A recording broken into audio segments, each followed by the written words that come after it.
ဆိုတော့ကျွန်တော်တို့ဆိုင်မှာတော့ Forza 350เนาะမိကူးရောင်တစ်စီးရှိဦးမယ်ဗျာเนาะပြီးသွားရင်ကျွန်တော်ဒီနေ့မှရောက်လာတဲ့ကျွန်တော်တို့ဒီ Yamaha 8မှတ်เนาะ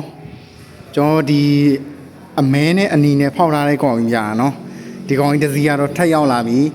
အစဒီနေရာမှာကျွဲမဲဒီကောင်ရှိတယ်ဗျာเนาะကျွဲမဲကြီးကတော့ကျွန်တော်တို့မြန်မာအကိုကြီးတောင်းဝင်9000နဲ့တောင်းပြီးမဝါးကြီးဗျာเนาะအဲ့တော့ကျွန်တော်ဒီဘက်ထဲမှာ R55 V4 ကျွန်တော်2024 model ညော7 color ရှာနေတဲ့ညီကိုတွေအတွက်ဆိုရင်တော့ကျွန်တော်ဆိုင်မှာဒီကောင်ရှိအောင်မယ်ဗျာเนาะဒီကောင်ကတော့ဒီလထဲမှာကျွန်တော်ဆိုင်မှာ free down နဲ့လွှတ်ပေးနေတယ်ဗျာเนาะ free down မှာကျွန်တော်တို့ဆိုင်ကဘယ်လိုမျိုးလုပ်ပေးထားလဲဆိုတော့ဒီပုံမှန်ထက်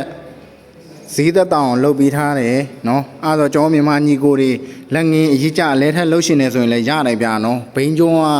ပါကင်လုံးဝတော်တော်လှတယ်တန့်တယ်ဘာမှအပြစ်ပြောစရာမရှိဘူးအဲ့ဒါဆိုတော့ကျွန်တော်ဆိုင်မှာလူကိုယ်တိုင်လာကြည့်လို့ရတယ်ဗျာเนาะကျွန်တော်စိတ်ကြိုက်လာကြည့်စိတ်ကြိုက်လာမေးစိတ်ကြိုက်သိကျင်တာတွေဈေးနှုန်းတွေအကုန်မေးလို့ရတယ်ဗျာเนาะပတ်လဲဂျိုးရတော့လုံးဝဝင်းလက်တောက်ပဥထနေရပဲဗျာလက်ငင်းအရေးကြလဲထက်လှုပ်ရှင်နေဆိုရင်လည်းရတယ်ဒါပေမဲ့ free down မှဗျာကျွန်တော်တို့ထပ်ပြီးတော့ down ခြင်းနေဆိုရင်လည်းရတယ်ဗျာเนาะ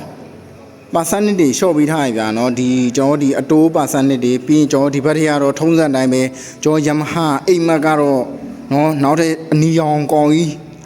เนาะကျွဲနီလို့ပြောမလားဒီကောင်ကြီးထက်ရောက်လာတယ်ဗျာเนาะပြီးရင် Forza 350เนาะဒီကောင်လေးကျွန်တော်တို့ဆိုင်မှာရှိနေသေးတယ်အားတော့ကျွန်တော်ပတ်စံရှိတဲ့ဘောစီအကူကြီးဗျာเนาะ